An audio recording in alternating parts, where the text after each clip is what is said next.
إذا زلزلت الأرض زلزالها وأخرجت الأرض أثقالها وقال الإنسان ما لها يومئذ تحدث أخبارها بأن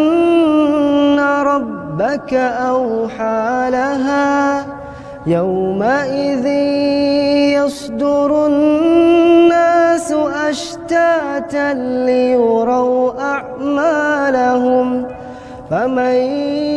يعمل مثقال ذرة خيرا يره ومن يعمل مثقال ذرة شرا يره.